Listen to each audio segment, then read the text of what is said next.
Not one, not two, but three commitments in one day for the West Virginia Mountaineers and Rich Rodriguez. Man, they are crushing it right now.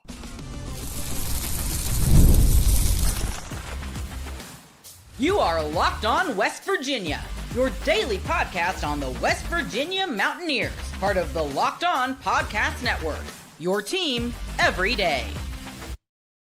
What is up, guys? Welcome back in. We're back for another episode of Locked On West Virginia.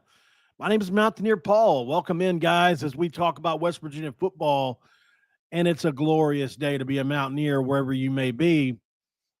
Brought to you by Game Time. If you didn't know, you can create an account and use the code Locked On College for $20 off your first purchase. So I told you guys earlier I was going to go live about 7. I think I hit that pretty close. It's 7:05 after we did the basketball video. Wasn't expecting that the 6:50 commit to happen right before I went live just now, but it did. So I had to hurry up and get Mr. Bradshaw ingratiated into my breakdown. Luckily, he was already on my radar. So all I had to do was go into my notes and copy and paste.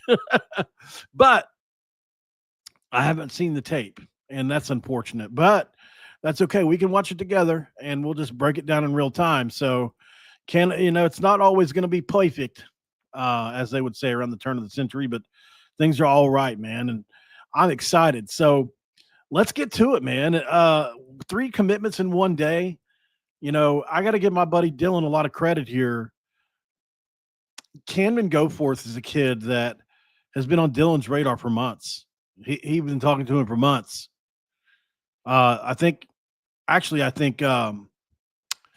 could be Dylan and my buddy Chaz as well.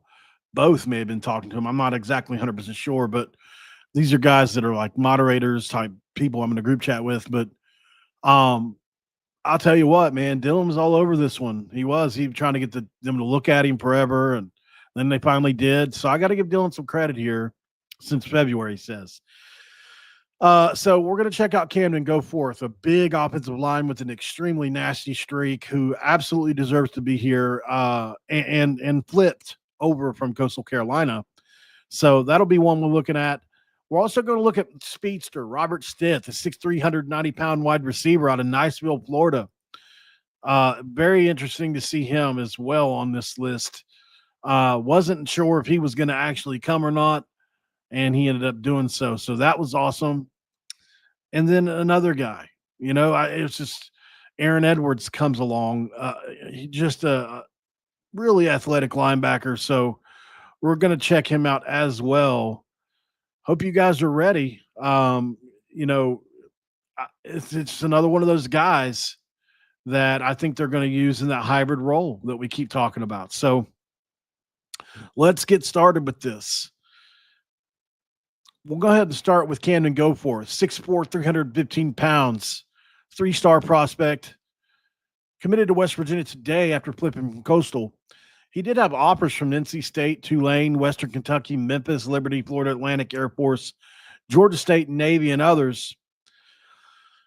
West Virginia didn't offer him till May 23rd, following a visit from offensive line coach Jack McNeil, where they talked during the evaluation period. He went ahead and visited Coastal, and I think he committed. This kid was just ready to play somewhere. That was pretty clear. Also, Western Kentucky, NC State, and West Virginia were on his visitation list. He's going to be probably an interior guy, either guard or center from my tape study of him. But I mean, this has been a quick flip. This has been a 2-week courting of Goforth. And I think, this is a kid that is extremely aggressive. I've got some tape to show you on this kid. This is another reason I don't believe in star ratings as much as some others do. Not that they're not. Listen, they do a good job. Like on the high end players, they very much do a good job. A guy like Goforth, in my opinion, has been overlooked a little bit in his career. I think he's a guy that'll get more steam and gain more steam this next year, though. So I wouldn't be surprised to see that ranking bump up to a high 3-star. I don't know if he'll hit 4 or not. He'd have to have a really great year. But he's a super aggressive offensive lineman who thrives on contact. He pancakes guys. He's got an entire video of him pancaking people, literally. We're going to watch it. It's going to be great. 315 pounds, like we said. He's got the strength to anchor against bull rushes. He drives defenders off the ball in the run game. He's got really good footwork for his size. So he's able to pull, get to the second level, open blocking lengths for running backs, that kind of thing. Pass blocking, he's got pretty active hands. He controls leverage pretty well. I think he needs to refine some of his hand placement and sustain blocks a little bit longer. He's always trying to. It's like how you tell, like, it's like when you're in the open floor and if you can dunk the ball. A lot of times guys will want to do the highlight dunk. When the finger roll, it's 2 points as well. If I had any advice I would give to Cam, and far be it from me to ever do that, like, I would say, you don't always have to pancake everybody. So that's his goal. His goal is to drive every single player he touches into the dirt. He even made a cut up about it, like I said. So it means a lot to him, right? He's one of those guys, like, Zach Frazier wasn't this highly lauded player, right? And he reminds me of Zach in a lot of ways, and from a nasty standpoint, from a strength standpoint, I think this kid's got a very, very high upside. That's my opinion. And he can actually even probably gain a little weight, even though he's 315. I don't know if they're going to ask him to. So, I think he's just a touch, not real bad, but a little raw technically. But he possesses elite physical tools, a high motor, and I think he's going to have significant growth after a year of coaching. He's going to need a year of seasoning at least. But man, is he going to be an awesome player at some point in time. He's a mauler. As Rival says here, Goforth is a mauler in the trenches with the size and strength to dominate the point of attack. His ability to move defenders off the ball and pull effectively makes him a great fit for West Virginia's run-heavy schemes. On3 says, Goforth is a 3-star with an 86 grade. Says he has an impressive frame and functional athleticism, projects him as a multi-year starter at the Power 4 level. 247 says he's got a nasty streak and ability to finish blocks, likening him to a road grader in the run game. Suggests pass blocking technique needs polish, but highlights his tools for success.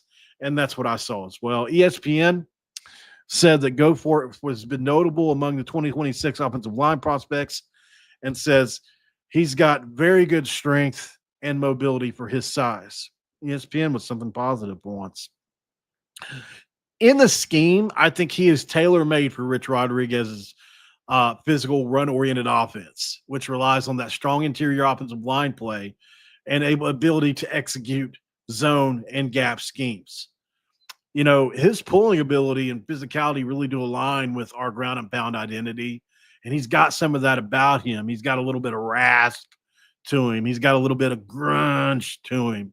He's got, I would say, a year, and this kid's going to be somebody you're hearing about. I would say he's got a little dog in him. You know what I'm saying? Let's get to the hot piss meter here. We explain it before every episode because we learn that 80% of people that watch the show don't subscribe. So those of you that hear me explain this over and over again, I know you don't like to hear it every time, or maybe you do because it's funny. When Rich Rodriguez was hired,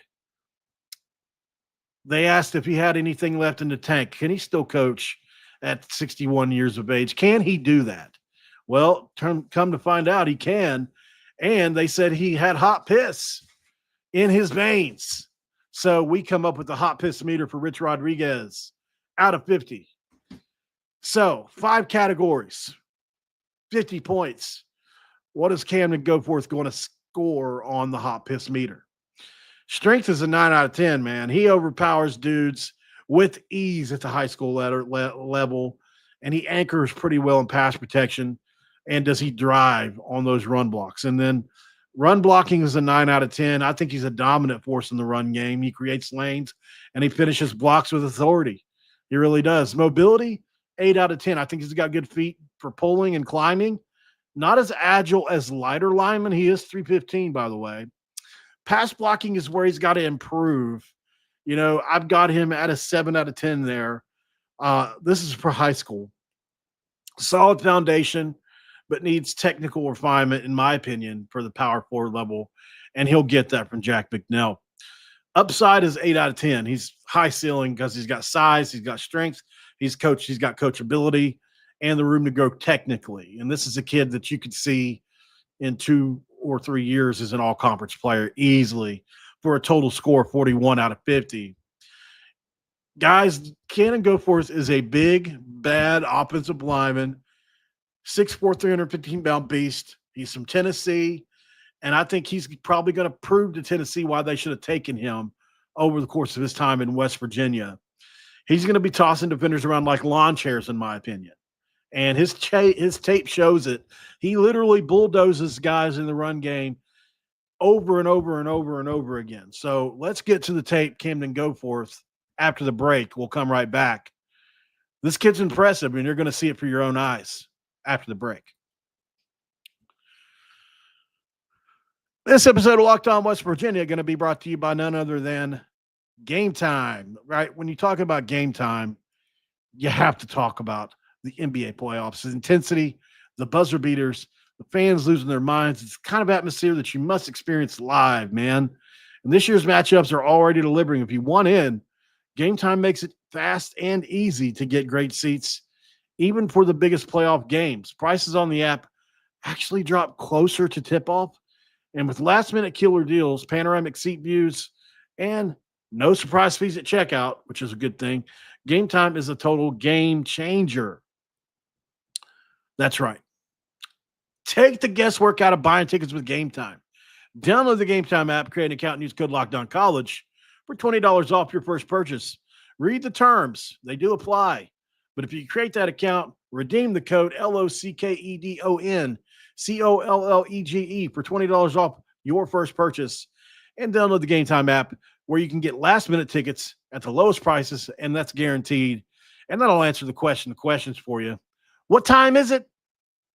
It's game time.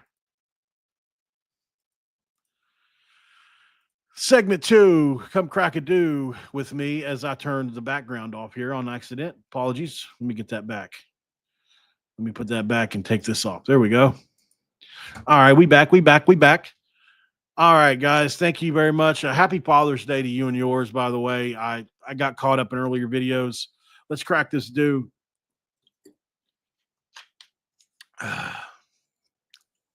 Happy Child Support Day to some of you.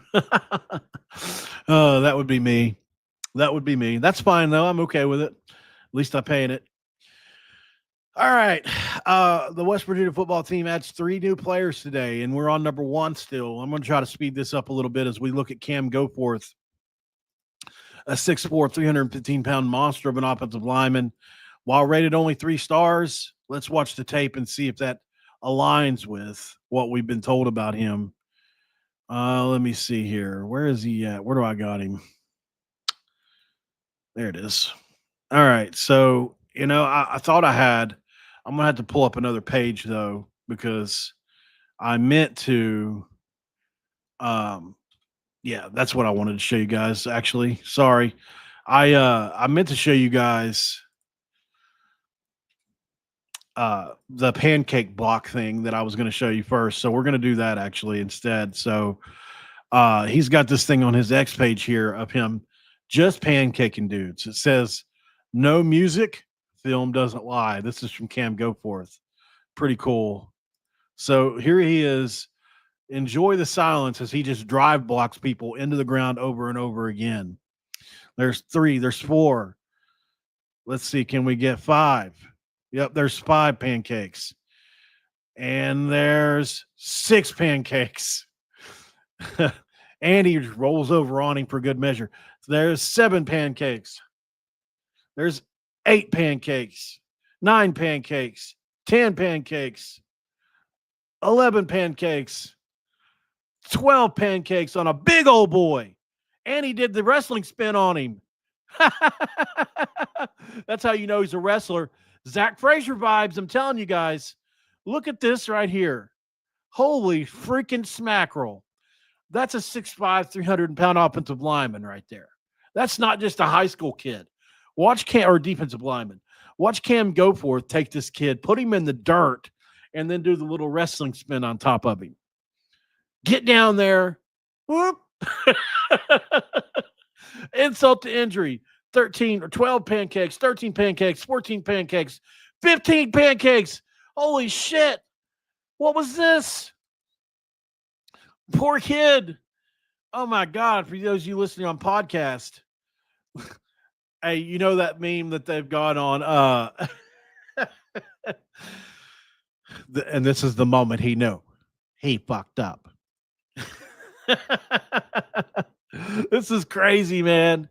I gotta be honest. This is so funny to me watching this this pancake session. I mean, what is that? 16, 17, 18. I'm probably losing count, but we'll lay with it. There's 19. Like, we're halfway through the video. There's 20, 21, 22. Gosh, man, what a like I told you guys earlier. I watched this once before. I forgot how cool it is. You telling me this is a kid that's only 3 stars?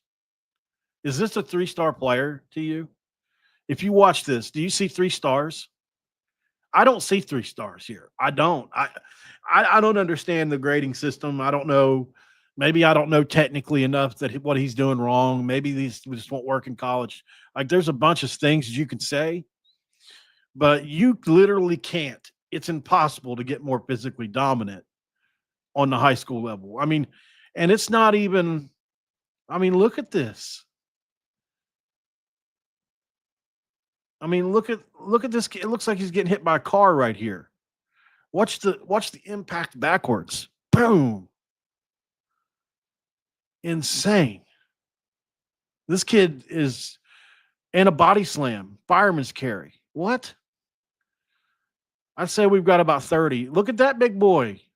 I mean, this is, we're not, let's not pretend like these are little guys, man.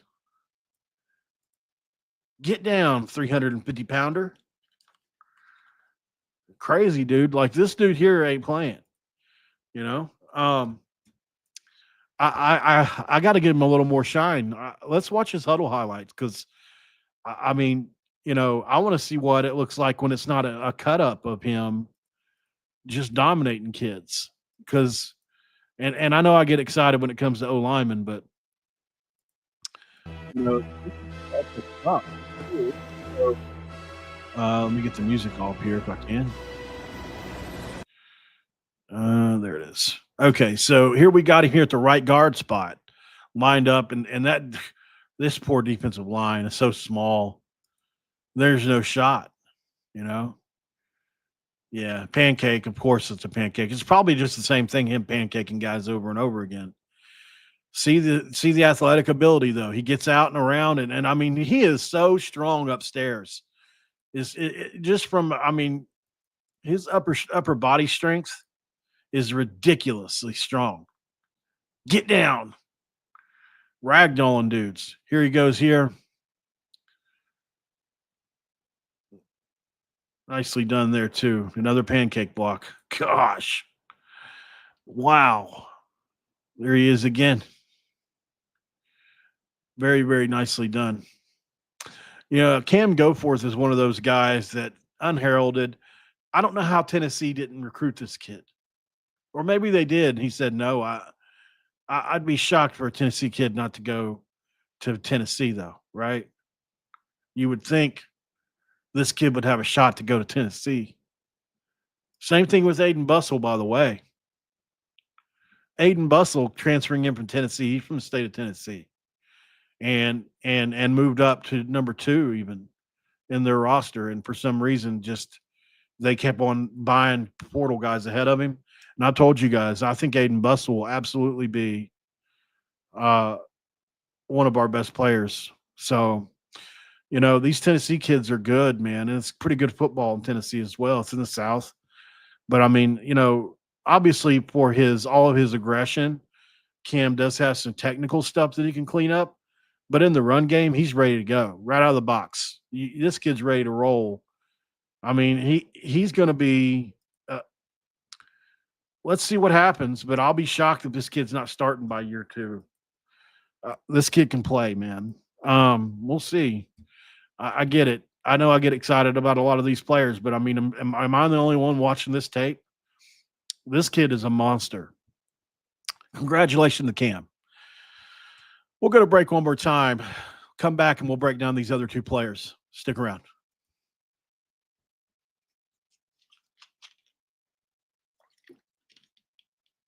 All right, guys, let's talk about it.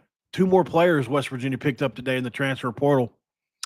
And look, here's the thing.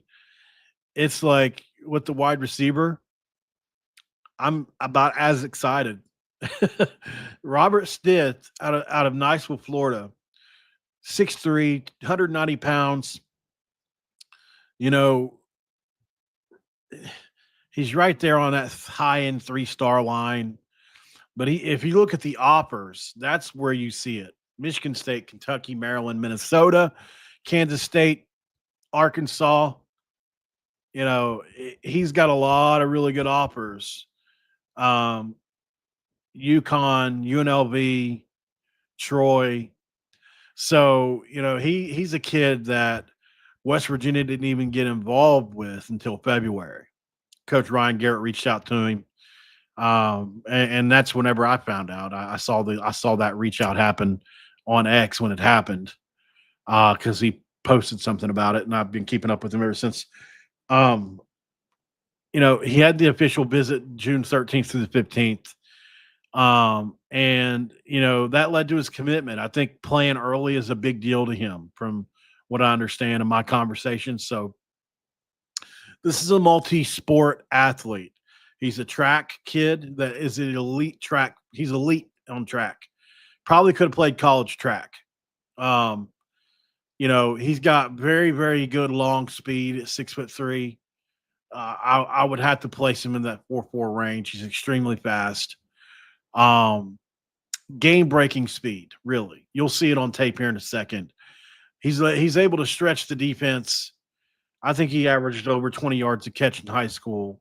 He outruns defensive backs easily, and he's got some quickness as well, which helps him get separation off the line and when he's running routes. He's also pretty shifty on screens and underneath routes. He weaves through traffic in and out of defenses for significant yards after the catch. He does need to polish up some of his intermediate and deep route precisions. But man, he's got some playmaking ability that's really comes naturally to him. If you talk about ball skills for this kid, he tracks it well. He really does.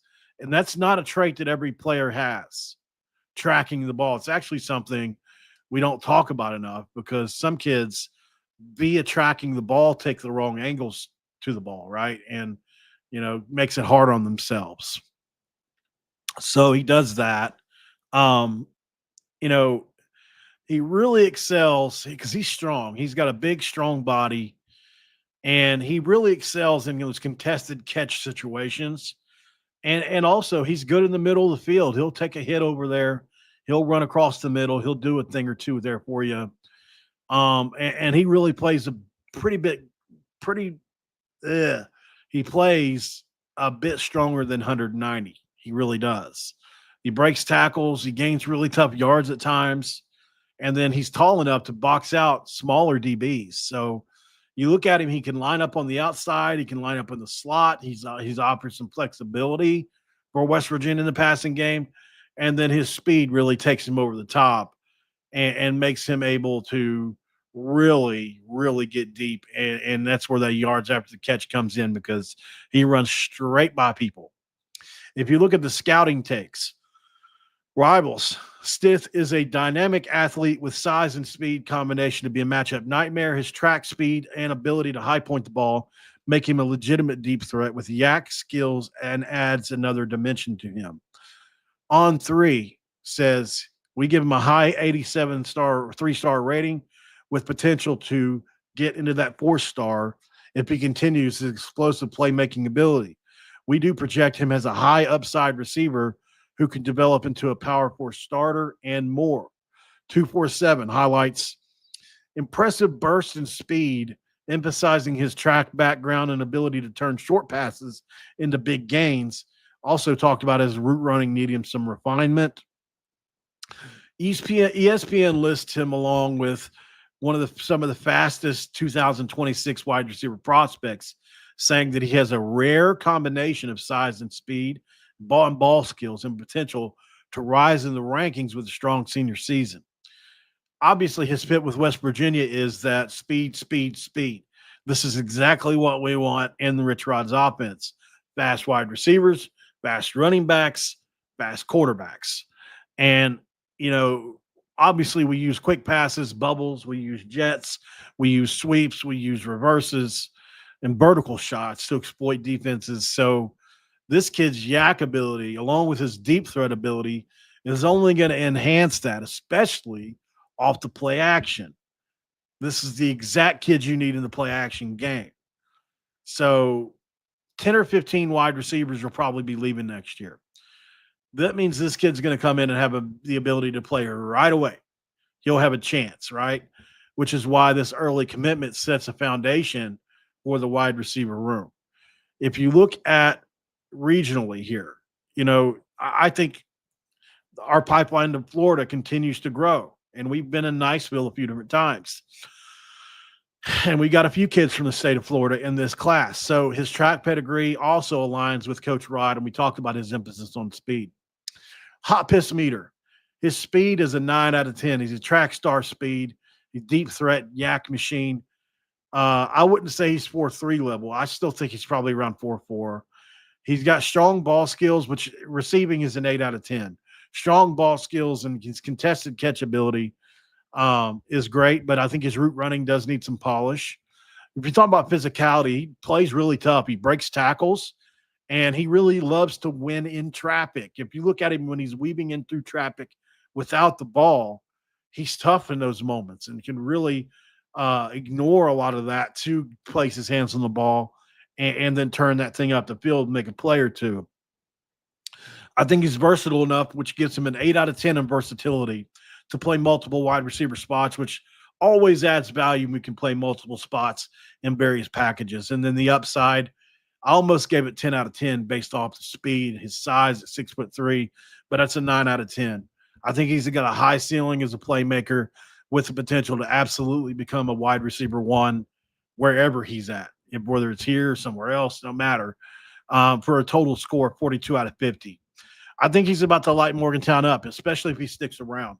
A 6'3" Florida burner, guys, is going to leave DBs in the dust with his track speed and turn bubble screens into 6. He had 870 yards and 10 touchdowns last year, and to me, that's a problem. He's a problem on the rise, and he's not afraid to go over the middle at that. A little route running polish, and this kid could really be our next big play machine.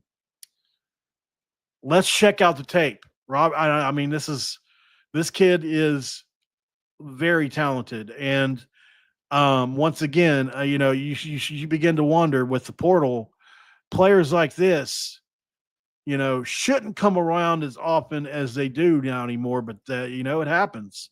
So let's get over to Huddle. I should have already had this ready. My apologies, guys. There was a lot going on there at the last minute. We had to recruit, and I thought there was possibly another guy. I was talking to another guy. I better not say anything else. My big mouth. All right, so here we go. So here's the tape on Robert Stith out of Niceville. As you can see, he's a big kid, towers over corners, and immediately you'll see the quickness and the long speed. You see this kid immediately start to retreat. Let me go back one more time. Sorry, guys. I know it's annoying. I go back a lot. Watch this kid immediately retreat backwards. You know why? Because he's still going to beat him by a couple yards down the field. He's got speed. That's pretty cool. Here he is. Here's coming in motion. Little bubble screen for you. Getting to the end zone there. Like that. Here he is on top of another screen. And that's all they did with this kid, man. They really just toss it to him, and then he, as you can see, once he gets in the open field, it's a Rizap for him. So I can't believe I just said Rizap. Nicely done there as he caught. I mean, that was a beautifully thrown ball as well. Uh, as you can see him at the top of the screen. Did you see him use his hands there? And I know there's a couple of you. I've actually had a couple of you complain to me about I go back too much, but I like to show things as they happen. So what I want you to see here is, oh crap. Oops. Somebody telling me that I'm not on the, oh, sorry guys. It didn't go over with me, did it? Okay, well, we'll just pull it up right here. My bad. My bad, guys. Oh Lord. Let's get back to the tape. I guess I just sometimes when I click on another profile, it doesn't always go with me.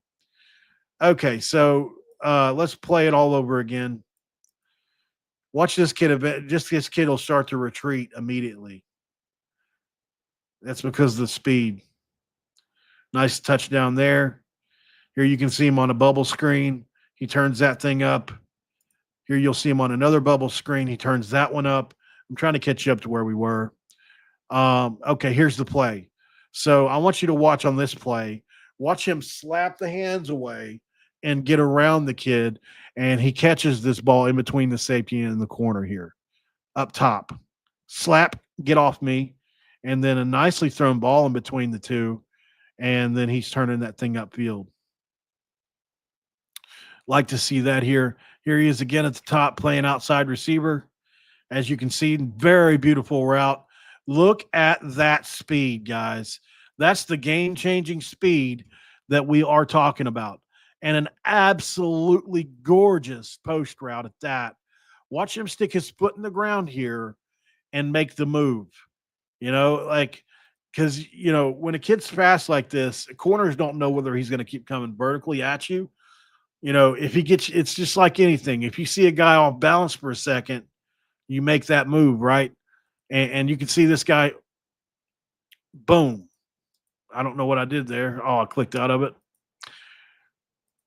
Boom. And I mean, he's running by him. You know what that reminds me of?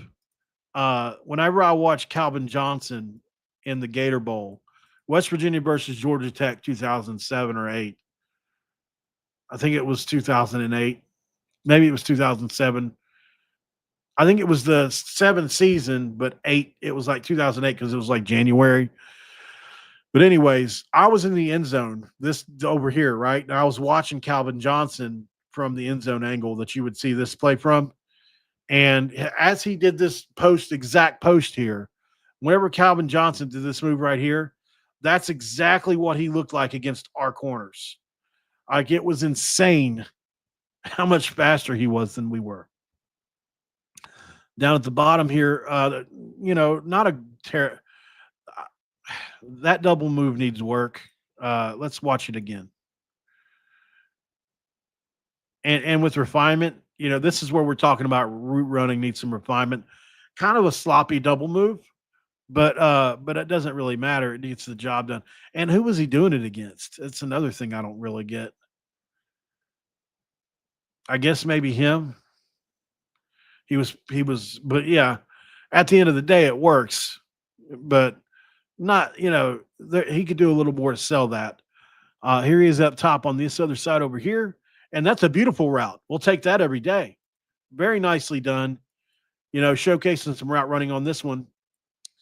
All route running really is, in my opinion, is just quick cuts, right?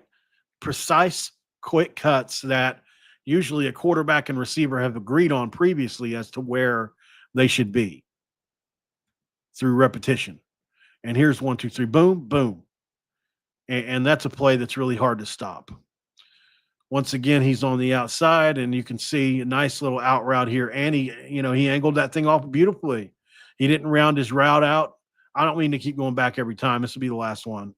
But watch how a lot of times a guy will loft up the field on a route. But watch how he angles the route off. Makes it so much easier for the quarterback. So much easier for the quarterback. You got to do it. And you wouldn't believe how hard it is to teach some players to do that in the moment.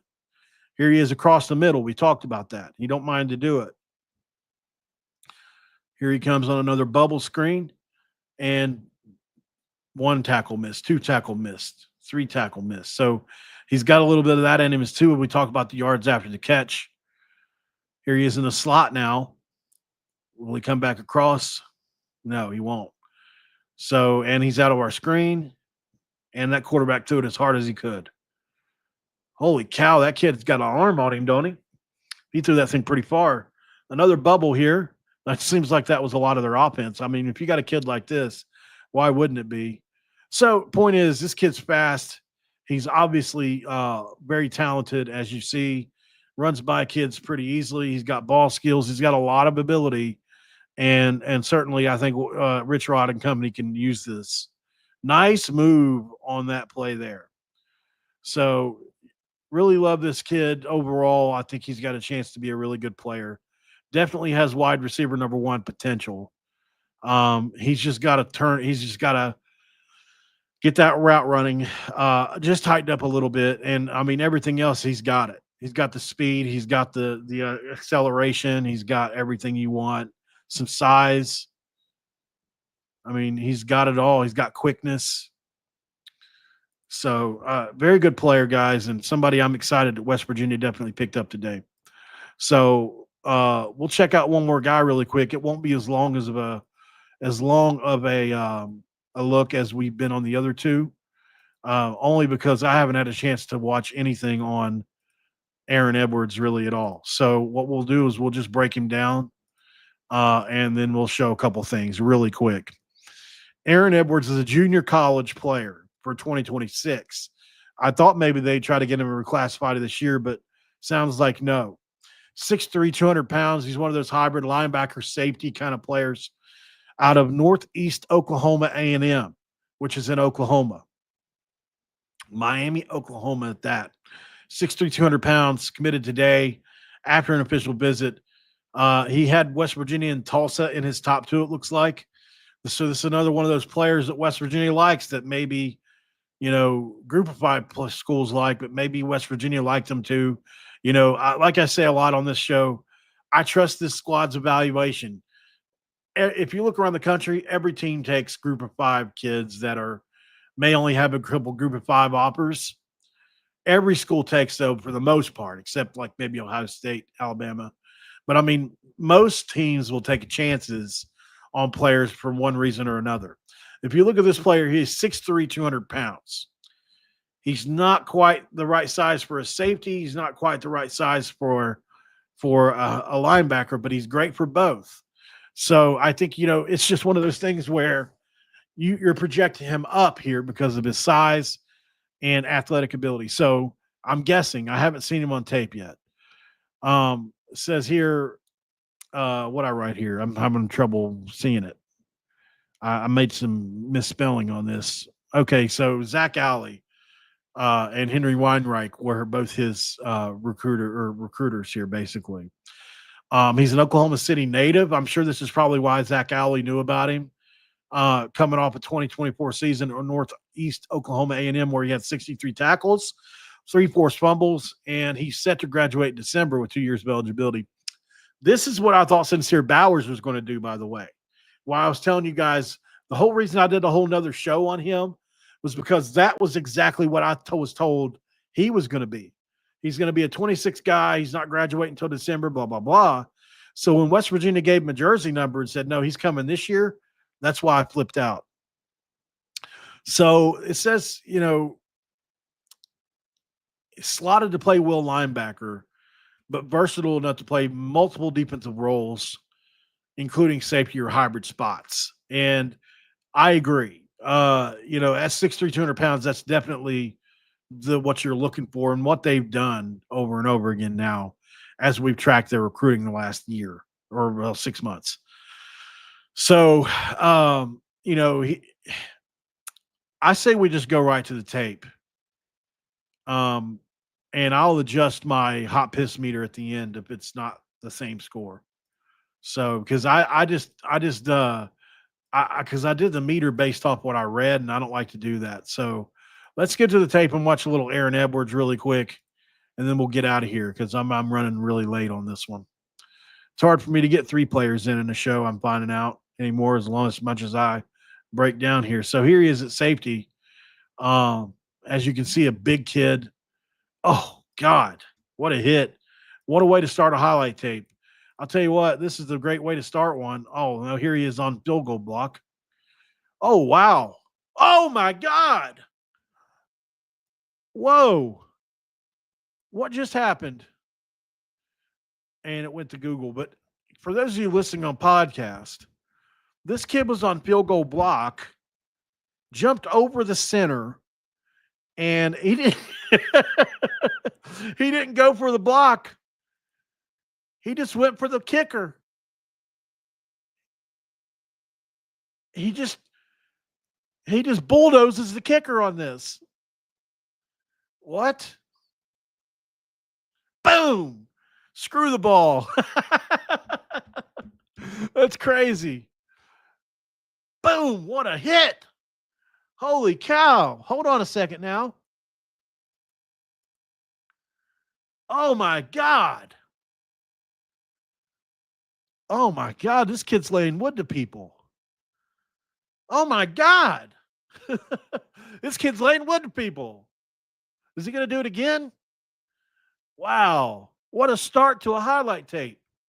That's got to be one of the best we've seen.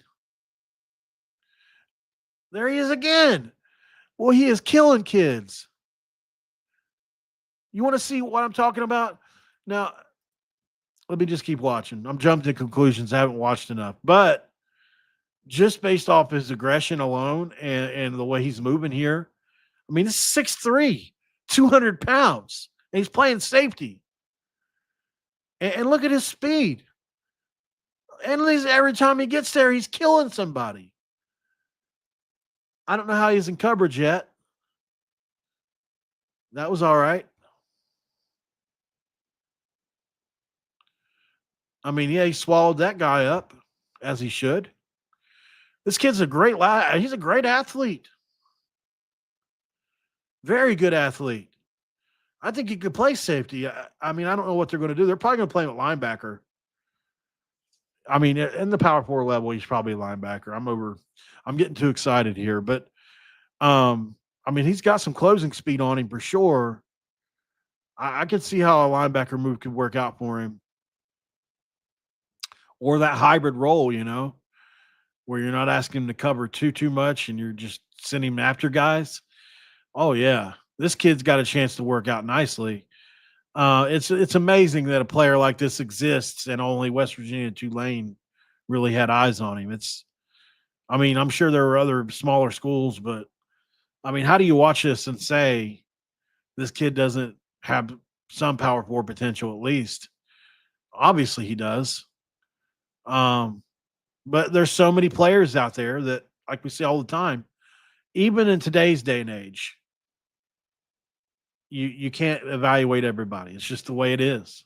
There's just literally thousands of kids out there, and everybody's got an in on somebody. So very interesting, man. Aaron Edwards, I'm definitely got my eye on him too. This has been a fun video, guys.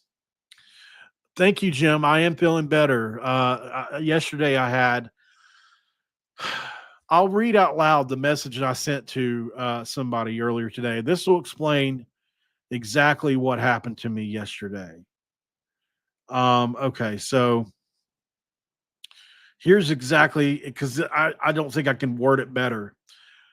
I said, hey, man, thanks for asking. I had a panic attack yesterday that caused me to hyperventilate, fall, and hurt myself. It was very scary.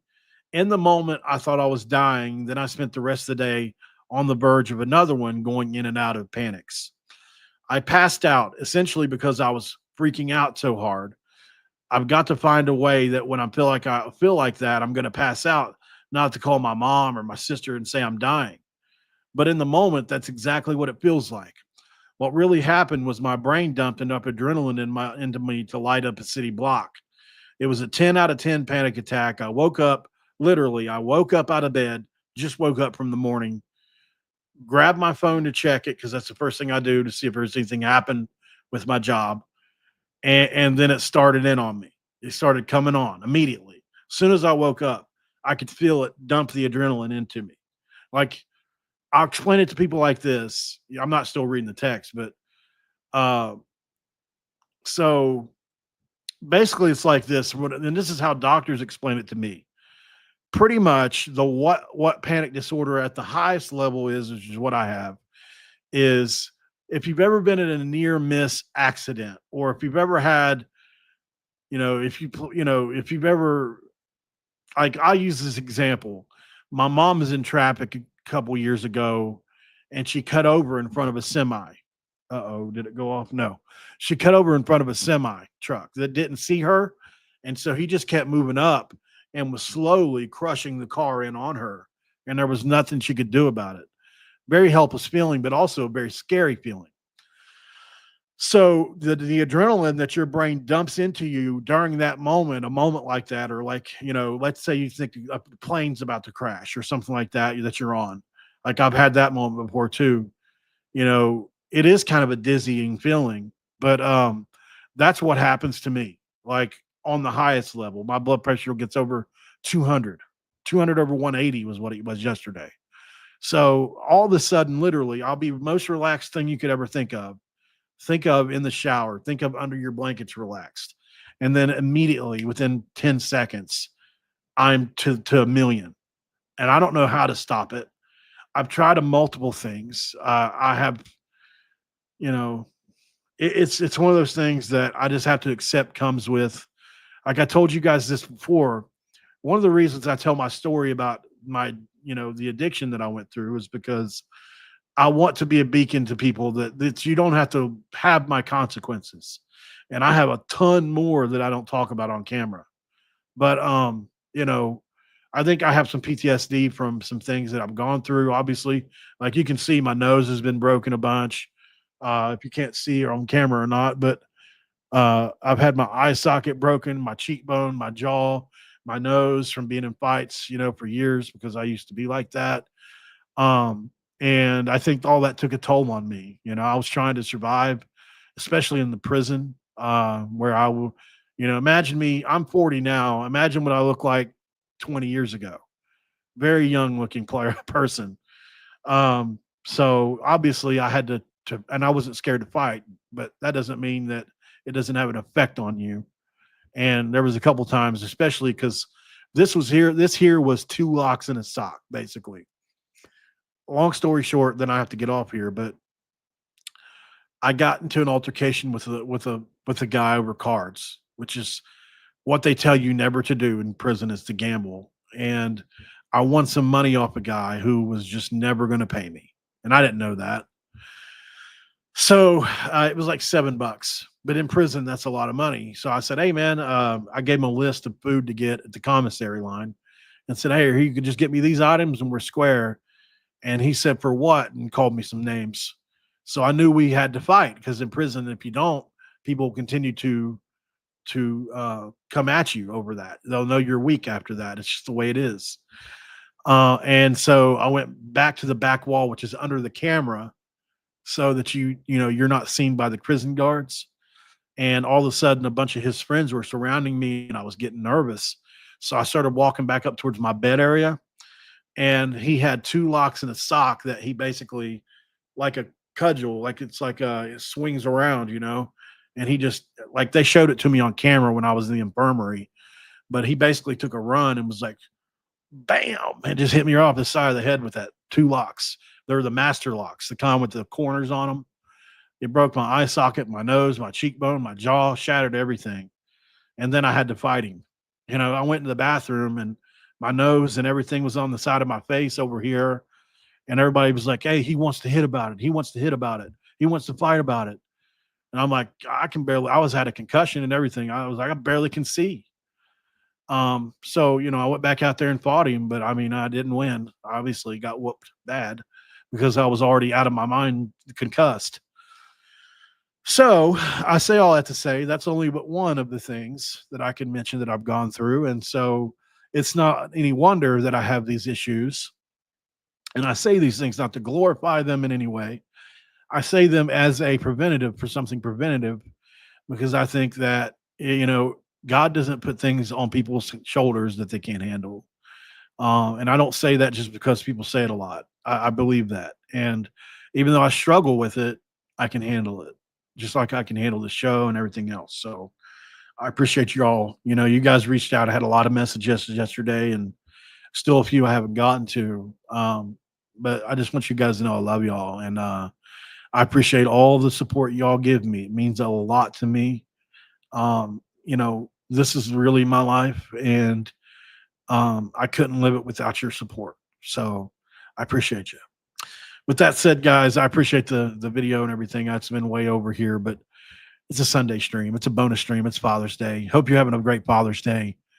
And I'll see you guys on the next one. Thanks for making Locked On West Virginia your first listen and for being a part of the Locked On Podcast Network where we talk about your team, the Mountaineers, every single day. And check it out. We'll see you guys tomorrow. I'm sure maybe even tonight we may have more. Who knows what will happen. But we'll talk about it when it does. And until then, Q Country Roads.